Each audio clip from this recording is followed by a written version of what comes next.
Welcome back. In this video, I'd like to cover the sales side of communication. Sales is the bread and butter of any business. If there are no sales, there is no business. So let's look at some key elements of the sales process and some handy tips on how to make those sales.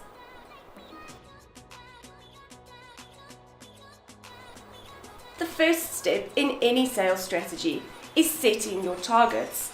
I'm sure many of you are either doing this or have done this at some point in the past, a family, household, or personal budget. In its simplest form, we add up all our outgoing money, expenses, debit orders, and then we subtract this from our incoming money, our salary. And then we know if we have enough to cover our monthly expenses, or if we have any leftovers to save for a holiday, or to buy those name-branded shoes our kids have been nagging us about. Or if we're just covering the bills, we may need to consider making changes. Any business works exactly the same way. Money in versus money out. Obviously, the more money in means a more sustainable or thriving business. And a thriving business means job security for everyone involved. And in pharmacy or retail, it's everyone's responsibility to grow that money in pot. Knowing what goal you're working towards is the first key factor to doing just that. If you don't already have a target, then ask your manager to get those for you. Or if possible, work with them to develop your targets. These targets are based on trading trends as well as knowing how much is needed to cover the bills. Trends could be peak seasons or times, top selling products, merchandise which brings feet into the door. For WeCare pharmacies, you have access to the RAIN reports, which will give your pharmacists and owners all this information and much more. Have you ever said these words? Well, I really don't know what to do in my job. Guess what? It's your job to know that. So walk into your supervisor's office and say this: "Hey boss, I want to rock my job. I think my top priorities to get done this week happen to be these things, and I think the numbers I need to hit this week happen to be these numbers. Do you agree?" Find out by being proactive and bringing to the plate a whole plan that he or she can react to. That's the game you want to be in, is making sure you're bringing ideas that they can respond to. The last thing you want to do is saying, "My boss never tells me what to do. I don't know how to win, so I'm just putting in my time." Your job is to know how to bring the most value. Be the person who decides to get that information so you can rock your job. Just like that video we've just seen, it's your job to know your job and to push your pharmacists to give you the tools that you need. Don't be the person who sits around grumbling, "Ugh, my boss never tells me what to do. I don't know how to win, so I'm just putting in my time." Your job is to know how to bring the most value. Be the person who decides to get the information so you can rock your job.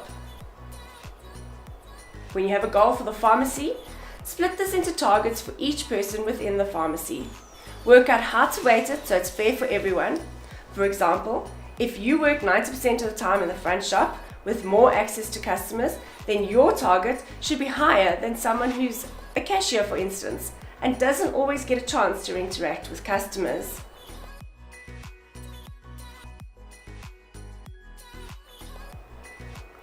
Now that everyone is armed with a sales target, start working on a plan to achieve these. There should be an overall pharmacy strategy, which naturally will need to be approved by management, but this could be things like a marketing campaign or promotions or even discounts. You also have to have a strategy for yourself. So think about it and sit down and ask yourself, what can I do to achieve my goal?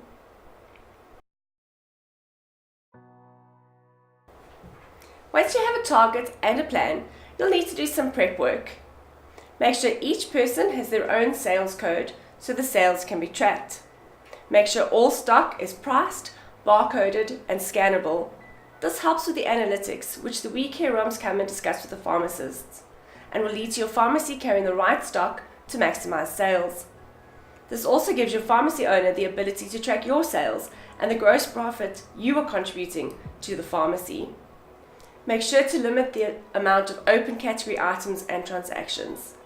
Also, make sure you have clearly marked your shelves, get shelf talkers installed, and make sure that the correct prices are displayed for the correct items. These can be your silent salesmen. There are so many options available to customers these days. We need to make it as easy as possible for them to make a decision. Otherwise, your customer may get overwhelmed and just walk away. Make sure to merchandise your pharmacy to maximize traffic flow and sales. Take your customers on a journey of discovery with good visual merchandising. Try to limit the amount of out-of-stock items and empty shelves. Out of stock may give the impression of out of business. And also be aware that out-of-stock signage has both pros and cons. Try and make your shelves look fuller. Nobody wants to buy that last, forlorn looking pie in the warmer at the garage. Another key element to do during your prep phase is to get the pharmaceutical reps in to do some product training with you. If you know your products, you'll be able to make more add-on sales and deliver that world-class expertise that your customers are looking for. It's your knowledge and advice that turn your customers' satisfaction into unique customer experience. And with every loyal customer you gain, it'll be easier and easier to achieve those goals.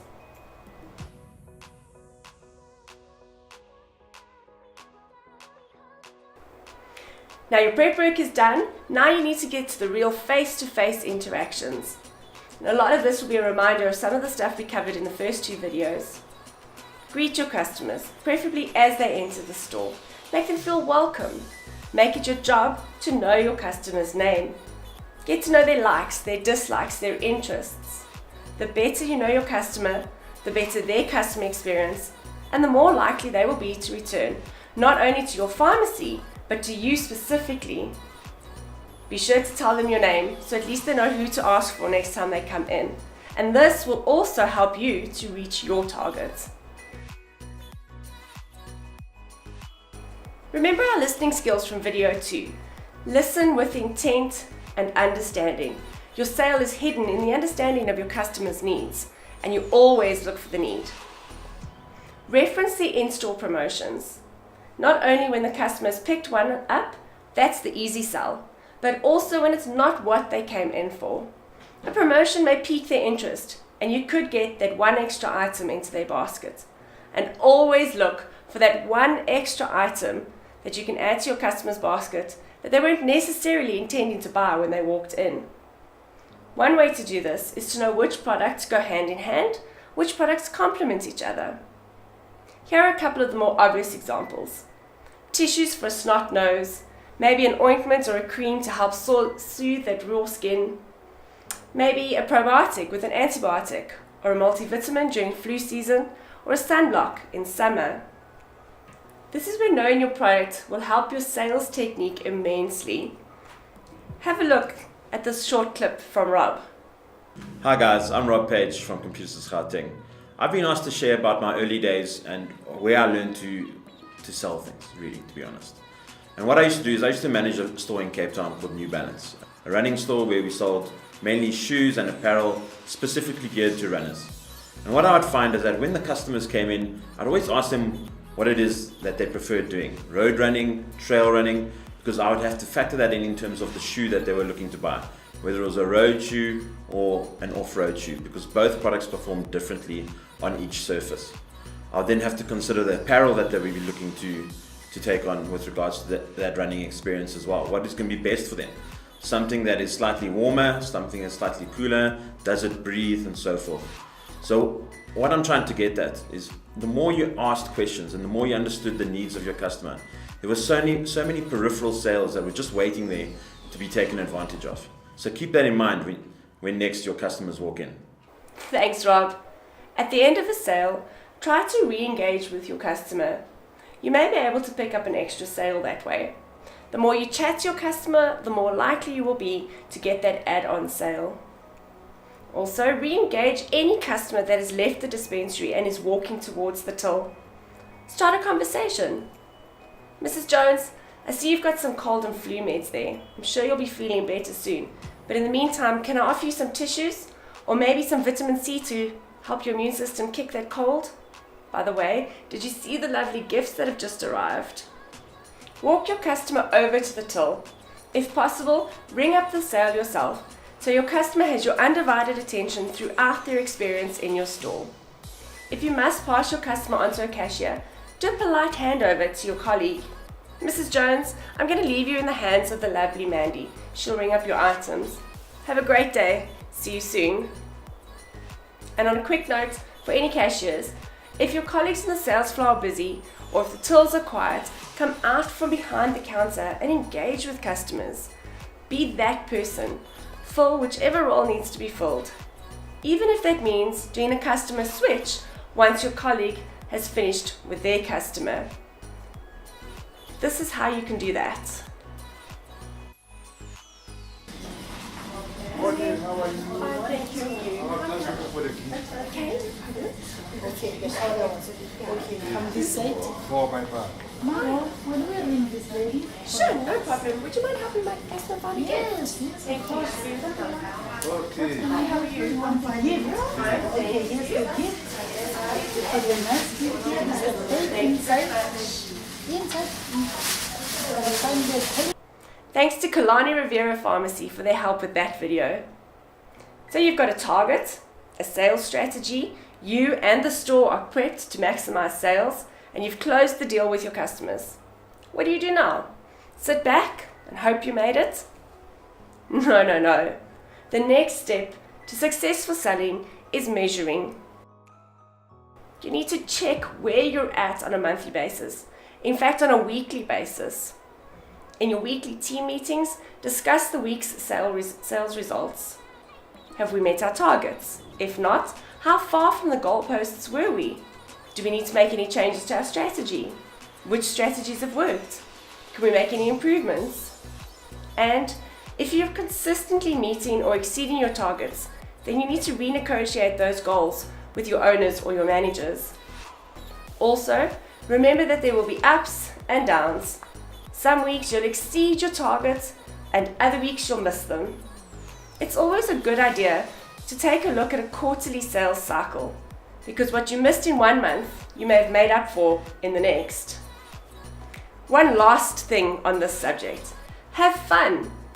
Turn it into a friendly competition with some fun penalties. For instance, the person who got the lowest sales last week has to make coffee for the person who got the highest sales. But remember to keep it light-hearted and friendly. Talk to your owners about incentives or commission. Incentives could be anything, not necessarily money. An extra hour for lunch for the top salesperson that week, or an extra day off if you meet your target for the quarter. I'm sure you can think of many creative ways to celebrate the wins in your pharmacy. That brings us to the end of video 3. Don't just make a sale, make a loyal customer.